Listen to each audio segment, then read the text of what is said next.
Hello बच्चों, आइए आज हम लेकर आए हैं सामाजिक विज्ञान कक्षा 10वीं का, जो आपका सेंटअप एग्जाम के रूप में आप इसे दे चुके हैं। लेकिन ये मत सोचिए कि ये सेंटअप एग्जाम हो गया है तो ये फाइनल एग्जाम में नहीं आएगा। ये फाइनल एग्जाम के लिए आपके लिए बहुत ही महत्वपूर्ण प्रश्न इसमें आपको देखने को मिलेगा। तो आइए आज हम इसको पढ़ते हैं सेट के रूप में।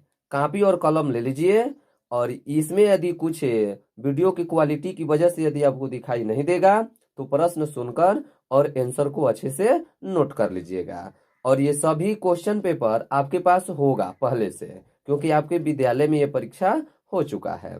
तो आइए, ये बहुत ही महत्वपूर्ण वस्तुनिष्ठ प्रश्न है, इसको हम लोग देखते हैं। तो देखिए, पहला हमारा प्रश्न है पहला प्रश्न कह रहा है रूस की बोल्शेविक क्रांति का नेतृत्व किसने किया था। तो रूस के बोल्शेविक क्रांति का नेतृत्व किसने किया था। तो पहला का करेक्ट आंसर होगा सी, यानी लेनिन ने किया था। कौन किया था? लेनिन ने। दूसरा प्रश्न है बोल्शेविक क्रांति कब हुई थी। बोल्शेविक क्रांति कब हुई थी? तो इसका करेक्ट आंसर होगा सी, नवंबर 17 में। कब हुआ था? नवंबर 17 में। तीसरा प्रश्न देखिए, तीसरा प्रश्न है साइमन आयोग किस वर्ष भारत आया था। तो साइमन आयोग या साइमन कमीशन कब भारत आया था? तो 1928 में आया था। कब आया था? 1928 में। उसी समय इसका स्वागत काले झंडे से किया गया था और इसको साइमन कमीशन वापस जाओ का नारा भी दिया गया था। 4 नंबर प्रश्न है हिंद चीन पहुंचने वाले प्रथम व्यापारी कौन थे। तो हिंद चीन पहुंचने वाले प्रथम व्यापारी कौन थे? तो हिंद चीन पहुंचने वाले प्रथम व्यापारी थे पुर्तगाल। तो चौथा का हमारा प्रश्न क्या होगा? तो चौथा का हमारा प्रश्न होगा सी, यानी कौन मारेंगे हम लोग? सी, यानी पुर्तगाल। कौन? पुर्तगाल व्यापारी। चलिए क्वेश्चन नंबर 5 देखते हैं दोस्तों। 5 है जनसंख्या का घनत्व सबसे अधिक कहाँ होता है। तो जनसंख्या का घनत्व सबसे ज्यादा कहाँ होता है? तो पांचवा का करेक्ट आंसर होगा महानगर में। कहाँ होता है? महानगर में। तो जनसंख्या का घनत्व सबसे अधिक कहाँ होता है? महानगर में होता है। तो पांचवा का करेक्ट आंसर क्या होगा? डी होगा। 6 नंबर है कार्ल मार्क्स का जन्म कहाँ हुआ था। कार्ल मार्क्स का जन्म कहाँ हुआ था? तो सब लोग जानते हैं जर्मनी में। कहाँ हुआ था? जर्मनी, यानी ऑप्शन बी होगा। 7 नंबर है कि Visvesvaraya iron and steel company कहाँ अवस्थित है। तो 7वां का करेक्ट आंसर होगा ए, राउरकेला में। कहाँ पर है? राउरकेला में। 8 नंबर है अप्रैल थीसिस किसने दी। अप्रैल थीसिस किसने दिया था? तो इसका करेक्ट आंसर होगा लेनिन ने। किसने दिया था? लेनिन ने। तो 8वां का करेक्ट आंसर क्या होगा? सी होगा। 9 नंबर है लखनऊ समझौता कब हुआ था। तो इसका करेक्ट आंसर ए होगा, 1916 में हुआ था। क्वेश्चन नंबर 10 है भारतीय राष्ट्रीय कांग्रेस के पहले अध्यक्ष कौन थे। तो इसका करेक्ट आंसर होगा उमेश चंद्र बनर्जी। ये उमेश चंद्र नहीं होता है, ये गलती से प्रिंटिंग हो गया। यहाँ व्योमेश चंद्र बनर्जी होना चाहिए। क्या होना चाहिए? व्योमेश चंद्र बनर्जी। यहाँ सुधार कर हम लिख दिए, ठीक है। तो इसका करेक्ट आंसर क्या होगा? उमेश चंद्र बनर्जी दे दिया है, लेकिन ये मानना है व्योमेश चंद्र बनर्जी है। चलिए 10 नंबर है 10 नंबर हो गया। 10वां का भी। 11 है विश्व व्यापार संगठन की स्थापना किस वर्ष की गई। तो विश्व व्यापार संगठन की स्थापना कब की गई थी? तो इसका सही आंसर होगा डी, यानी 1995 में। 1995 में।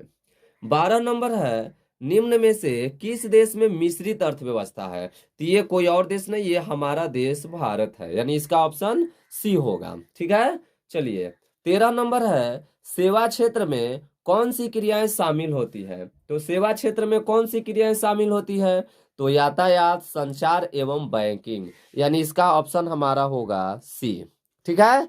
चलिए 14 नंबर है राष्ट्रीय आय की गणना किस विधि द्वारा की जाती है। तो इसका करेक्ट आंसर होगा सी, उत्पादन एवं मूल्य जोड़ विधि, यानी 14 का हमारा करेक्ट आंसर क्या होगा? सी होगा। चलिए 15 नंबर पर चलते हैं दोस्तों। 15 नंबर है भारतीय बैंकिंग प्रणाली के शीर्ष पर है। तो भारतीय बैंकिंग प्रणाली के शीर्ष पर कौन है? तो रिजर्व बैंक ऑफ इंडिया है, ऑप्शन डी होगा। 16 नंबर है भारत का वित्तीय वर्ष कौन सा है? तो भारत का वित्तीय वर्ष, किस वर्ष को वित्तीय वर्ष के रूप में माना गया है? तो 1 अप्रैल से 31 मार्च तक, यानी ऑप्शन सी होगा। 16 का ऑप्शन क्या होगा? सी होगा। 17 नंबर है निम्न में कौन सी सेवा गैर सरकारी है? तो इसका करेक्ट आंसर होगा सी, माल सेवा। 18 नंबर है व्यवसायिक बैंकों का राष्ट्रीयकरण कब किया गया था? तो इसका करेक्ट आंसर होगा बी, 1969 में। 19 नंबर प्रश्न देखिए। 19 नंबर है गरीबी के कुचक्र की धारणा किस और शास्त्री ने दी? तो 19 का करेक्ट आंसर होगा सी, रेगनर नक्स। रेगनर नक्स, 19 का सी। 20वां है निम्न में से कौन बीमारू राज्य नहीं है? कौन बीमारू राज्य नहीं है पूछ रहा है दोस्तों। तो 20वां का करेक्ट आंसर होगा सी, यानी बिहार, मध्य प्रदेश और उड़ीसा ये बीमारू राज्य हैं, लेकिन कर्नाटक जो है बीमारू राज्य नहीं है। चलिए 21 नंबर है मंदार हिल किस जिला में अवस्थित है? मंजार हिल किस जिला में अवस्थित है? तो इसका करेक्ट आंसर होगा सी, यानी बांका जिला में। कहां पर है? बांका जिला में। 21 का सी। 22 है काजीरंगा राष्ट्रीय उद्यान कहाँ है? तो इसका करेक्ट आंसर होगा बी, यानी असम में है। कहां पर है? असम में है। 23 नंबर है संजय गांधी जैविक उद्यान कहाँ है? तो संजय गांधी जैविक उद्यान कहां पर है? तो इसका करेक्ट आंसर होगा डी, सी, यानी पटना में। संजय गांधी जैविक उद्यान कहां पर है? पटना में है। तो 23 का करेक्ट आंसर क्या होगा? 23 का करेक्ट आंसर होगा सी। 24 है ऊर्जा का गैर पारंपरिक स्रोत है। तो ऊर्जा का गैर पारंपरिक स्रोत कौन है? तो सौर ऊर्जा है। कौन है? सौर ऊर्जा है, यानी ऑप्शन डी होगा। 25 है कि देश के बांधों को किसने भारत का मंदिर कहा था? तो देश के बांधों को किसने भारत का मंदिर कहा था? तो पंडित जवाहरलाल नेहरू, जिसको JL नेहरू यानी शॉर्टकट में लिखा है। सी होगा 25 का। 26 है काली मृदा का दूसरा नाम है। तो काली मृदा का दूसरा नाम क्या है? तो काली मृदा का दूसरा नाम हमारा होगा रेगुर मृदा। क्या होगा? रेगुर मृदा। ठीक है। चलिए अब चलते हैं 27 नंबर। 27 हमारा है सुनामी का प्रमुख कारण क्या है? 26 का भी होगा। 27 जो है सुनामी का प्रमुख कारण क्या है? तो 27 का करेक्ट आंसर होगा समुद्र में भूकंप, यानी ऑप्शन ए होगा 27 का। 28 है कि पृथ्वी की सतह पर सर्वप्रथम पहुंचने वाली भूकंप तरंग है। तो पृथ्वी की सतह पर सर्वप्रथम पहुंचने वाली भूकंप तरंग है, कौन है? तो इसका करेक्ट आंसर होगा पी तरंग है। कौन तरंग है? पी तरंग है, यानी 28 का क्या होगा दोस्तों? 28 का ए होगा। 29 है जलने में क्या प्राथमिक उपचार होना चाहिए? जलने में क्या प्राथमिक उपचार होना चाहिए? तो 29 का करेक्ट आंसर होगा ए, ठंडा पानी डालना। क्या? ठंडा पानी डालना। चलिए 30 नंबर है भाखड़ा नांगल बांध किस नदी पर बना है? भाखड़ा नांगल बांध किस नदी पर बना है दोस्तों? तो इसका करेक्ट आंसर होगा सी, सतलज नदी पर, यानी 30वां का सी होगा। 31 नंबर है 31 नंबर कह रहा है कि भोपाल भोपाल गैस त्रासदी में किस गैस का रिसाव हुआ था? तो इसका करेक्ट आंसर होगा सी, मिथाइल आइसोसाइनेट। 31 का सी। 32 है राउरकेला इस्पात संयंत्र कहाँ है? तो राउरकेला इस्पात संयंत्र हमारा है उड़ीसा में। तो इसका करेक्ट आंसर क्या होगा? बी होगा। ठीक है। चलिए अब चलते हैं 33 में। पहला अंतर्राष्ट्रीय पृथ्वी सम्मेलन कहाँ हुआ था? कहाँ हुआ था दोस्तों? तो इसका करेक्ट आंसर होगा डी, रियो डी जिनेरा। तो इसका करेक्ट आंसर क्या होगा? डी होगा 33 का।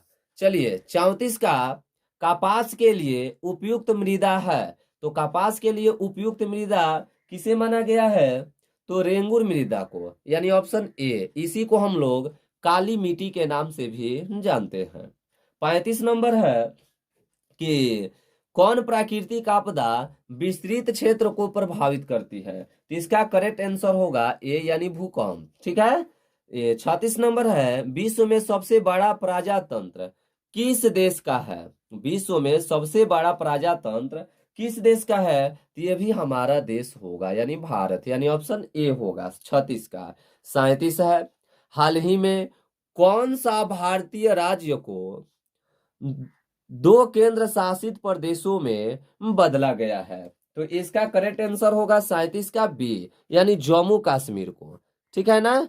पहले केंद्र शासित प्रदेश कितने थे? 7, अब कितने हो गए हैं? 2 हो गए हैं। अब जम्मू कश्मीर 2 हिस्सों में बट गया है, एक जम्मू कश्मीर और एक लद्दाख। चलिए 37 का करेक्ट आंसर क्या होगा आपका? बी होगा। 38 है, पंचायती राज का उच्चतम स्तर क्या है? उच्चतम स्तर पूछ रहा है दोस्तों। तो उच्चतम स्तर क्या होता है? जिला परिषद होता है। सबसे निम्न वाला क्या होता है? ग्राम पंचायत। दूसरा पर क्या होता है? पंचायत समिति। और तीसरा पर क्या होता है? जिला परिषद। तो 38 का सही आंसर क्या होगा? सी होगा। चलिए 39 है, निम्न में से कौन संघ राज्य की विशेषता नहीं है? तो इसका करेक्ट आंसर क्या होगा? लिखित संविधान नहीं तो होना चाहिए, शक्तियों का विभाजन ये भी होना चाहिए, स्वतंत्र न्यायपालिका ये भी होना चाहिए, लेकिन एक पक्षीय विधायिका नहीं होना चाहिए। एक पक्ष वाला हो जाएगा तब तो लोकतंत्र नहीं होगा, ये तो राजतंत्र हो जाएगा। 39 का करेक्ट आंसर क्या होगा? सी होगा। चलिए 40 नंबर चलते हैं। 40 नंबर है, संपूर्ण क्रांति का नेतृत्व किसने किया था? तो सभी लोग जानते हैं जयप्रकाश नारायण, यानी ए होगा सही आंसर। 40 का सही आंसर क्या होगा? ए होगा। चलिए 41 नंबर पर चलते हैं। किस वर्ष सूचना का अधिकार एक्ट लागू हुआ था? किस वर्ष? तो ये 2005 में लागू हुआ था। 42 है, भारत में किस प्रकार की शासन प्रणाली है? भारत में किस प्रकार की शासन प्रणाली है? तो संघीय शासन प्रणाली है और संसदीय शासन प्रणाली है, यानी ऑप्शन बी होगा 42 का। 43 नंबर है, क्षेत्रवाद की भावना का एक कुपरिणाम है। तो क्षेत्रवाद की भावना का एक कुपरिणाम क्या है? तो इसका सही आंसर होगा डी। 43 का सही आंसर क्या होगा? डी यानी अलगाववाद। 43 का क्या होगा? डी होगा। 44 है आपका, महेंद्र सिंह टिकैत के नेतृत्व में भारत में किस आंदोलन को चलाया गया था? किस आंदोलन को चलाया गया था? तो 44 का सही आंसर होगा ए, भारतीय किसान यूनियन आंदोलन, यानी किसान यूनियन आंदोलन के ये नेता माने जाते थे महेंद्र सिंह टिकैत। तो 44 का होगा। 45 है, निम्न में से भारत का सबसे पुराना राजनीतिक दल कौन है? तो सबसे पुराना राजनीतिक दल कह रहा है तो कांग्रेस है ना हो। हाँ, सबसे ज्यादा दिन तक शासन करने वाला कांग्रेस ही है हमारे देश पर, यानी 45 का डी होगा।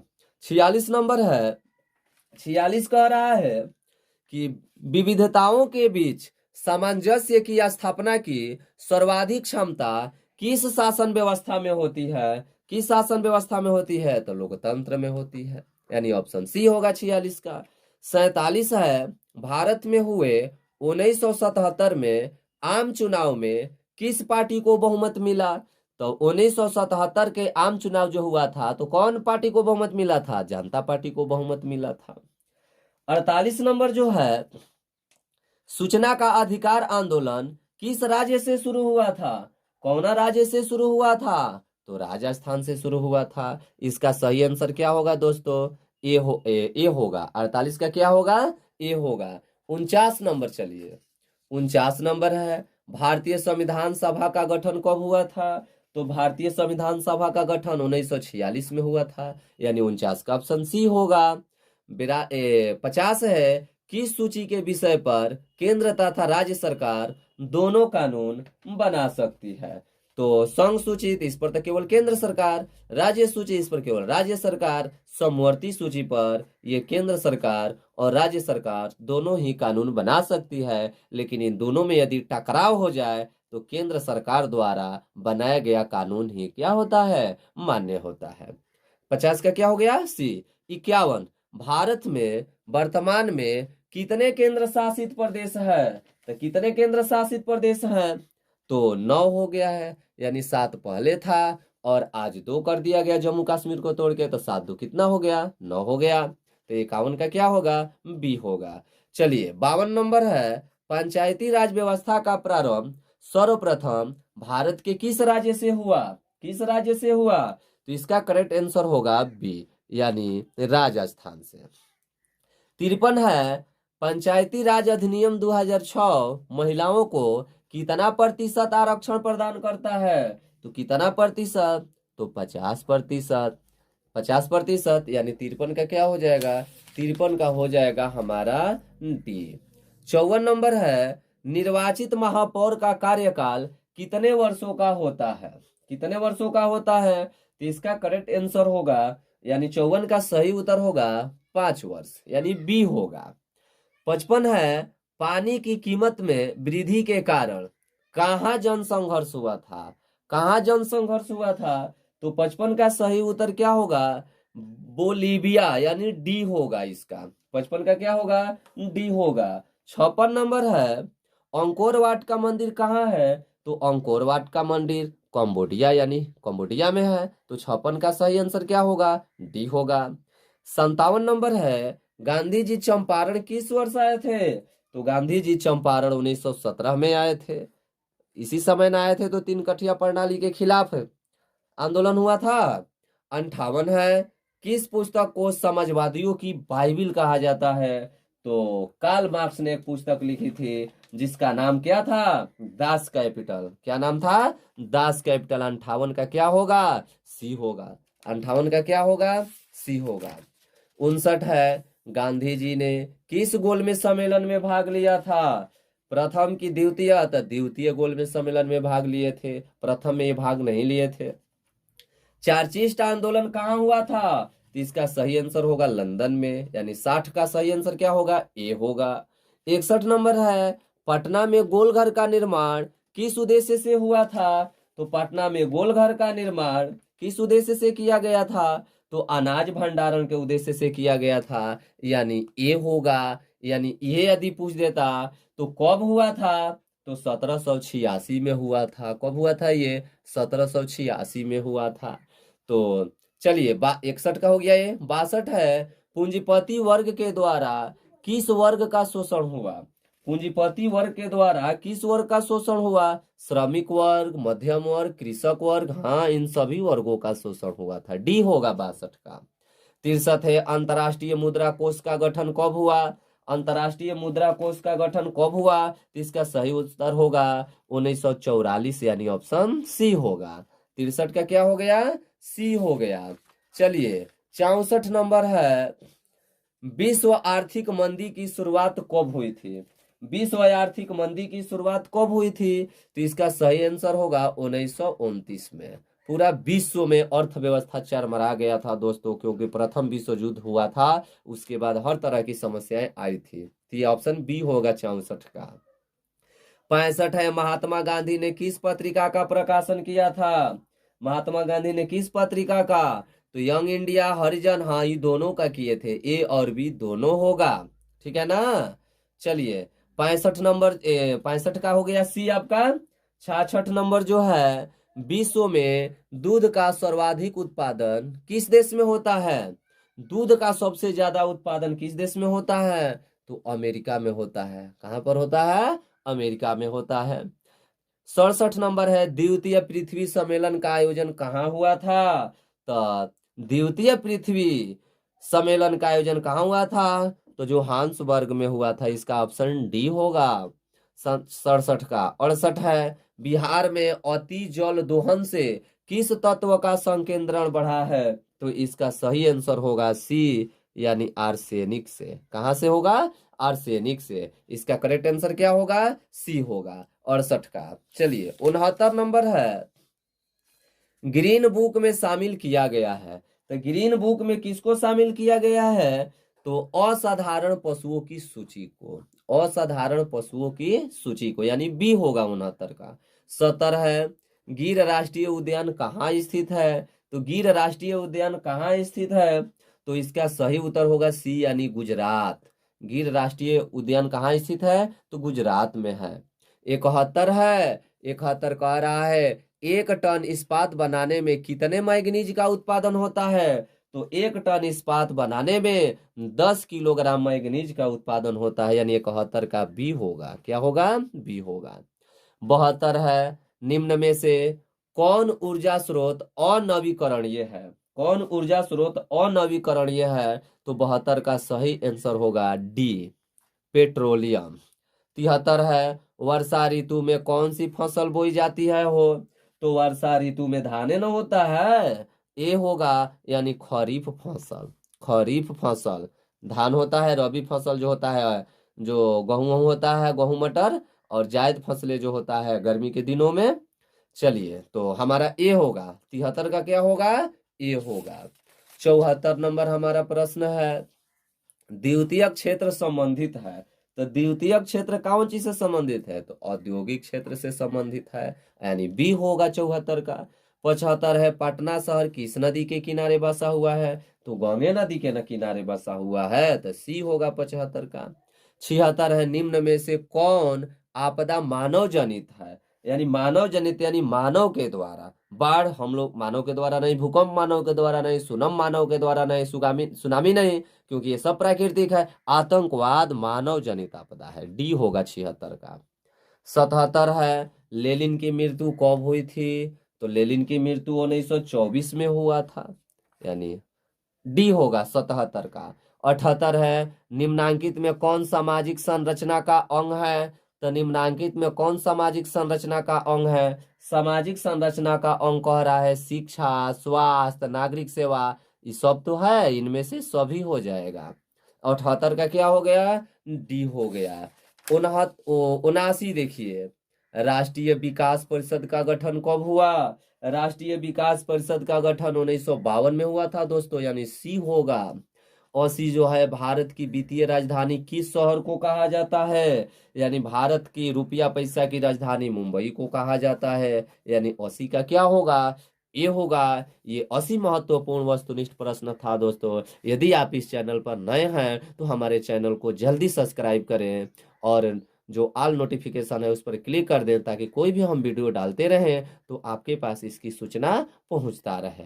हाँ, कुछ लोग कमेंट कर रहे थे कि सर इतिहास का सब्जेक्टिव प्रश्न, सब्जेक्टिव और सब्जेक्टिव का भी कुछ वीडियो बनाइए। तो जो इसमें का सब्जेक्टिव क्वेश्चन आप देख रहे हैं, आप इसको रट लीजिए। ये मत सोचिए कि यह हमारे विद्यालय पर परीक्षा हो चुका है तो ये सब नहीं आएगा, ये जरूर इसमें से लड़ेगा। ये बहुत ही महत्वपूर्ण प्रश्न है, आप अनुमान नहीं लगा सकते हैं कि ये कितना महत्वपूर्ण है। आप इसको अच्छे से पढ़ लीजिए और हम एक दिन और आपको प्रश्न कभी लिख कर लाएंगे, जो आपका अभी एग्जाम कुछ समय है इसका, ठीक है ना। तब तक इस प्रश्न को आप लोग प्रैक्टिस करते रहे। जैसे जर्मनी के एकीकरण की बाधाएं क्या थी, हम पढ़ा चुके हैं। 1848 की फ्रांसीसी क्रांति के क्या कारण थे, ये भी पढ़ाए हैं हम। 1848 और 1830 ये दोनों में से जरूर एगो आने का चांस बनता है। हई दूसरा पार्ट का क्वेश्चन है, साम्यवाद एक नई आर्थिक एवं सामाजिक व्यवस्था थी, कैसे? हई चौथा पार्ट का प्रश्न है, बताए भी थे कि बहुत इंपॉर्टेंट है, सविनय अवज्ञा आंदोलन के क्या परिणाम निकले। पांचवा प्रश्न आपका है, नगरीकरण ने किन नई समस्याओं को जन्म दिया? नगरीकरण यानी शहरीकरण ने किन नई समस्याओं को जन्म दिया? निरुद्योगीकरण से क्या तात्पर्य है? ये बहुत इंपॉर्टेंट प्रश्न है। राष्ट्रीय आंदोलन को भारतीय प्रेस ने कैसे प्रभावित किया?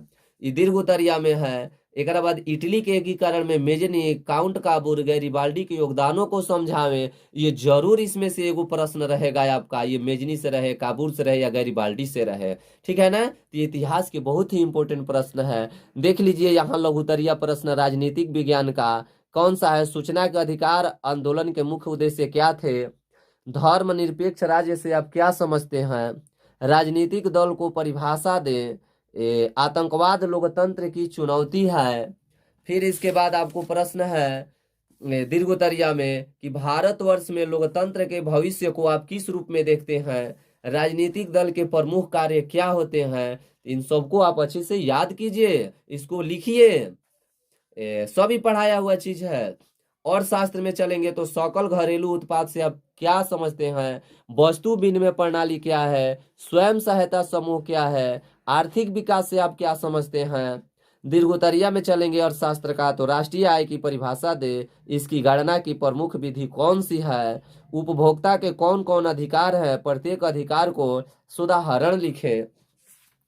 और चलिए अब देखिए भूगोल में जल संकट से आप क्या समझते हैं? सौर ऊर्जा का उत्पादन कैसे होता है, भारतीय कृषि के निम्न उत्पादकता के कारण क्या है, बी निर्माण से आप क्या समझते हैं, बिहार में कम वन क्षेत्र के दो मुख्य कारणों का उल्लेख करें, डेल्टा को परिभाषित करें। दीर्घ उतरिया में चलेंगे भूगोल के, तो खनिजों के विभिन्न प्रकारों का वर्णन करें, भारत में सूचना प्रौद्योगिकी का संक्षिप्त विवरण दे। और इधर चलेंगे दीर्घ उतरिया में, तो क्या मिल रहा है, सुखाड़ के उत्तरदायी दो कारकों का वर्णन करें, मानव जनित आपदाओं का संक्षिप्त परिचय दे, बाढ़ से होने वाली हानियों की विवेचना करें, जीवन रक्षक आकस्मिक प्रबंधन से आप क्या समझते हैं। तो जो भी इसके प्रश्न थे मैंने आपके सामने स्पष्ट रूप से रख दिया, आप इसका भी प्रैक्टिस करते रहें। और जो आप पढ़ रहे हैं अच्छे से प्रैक्टिस कीजिए, रोज 10 पेज 12 पेज लिखिए जरूर सोशल साइंस के क्वेश्चनों को, तभी कुछ हो सकता है। हाथ पर हाथ धरकर मत बैठे रहिए, बहुत समय अब नजदीक आ गया है, आप जितना प्रैक्टिस करते रहिए। ठीक है दोस्तों, अब हम मिलते हैं अगले दिन अगले वीडियो के साथ। धन्यवाद।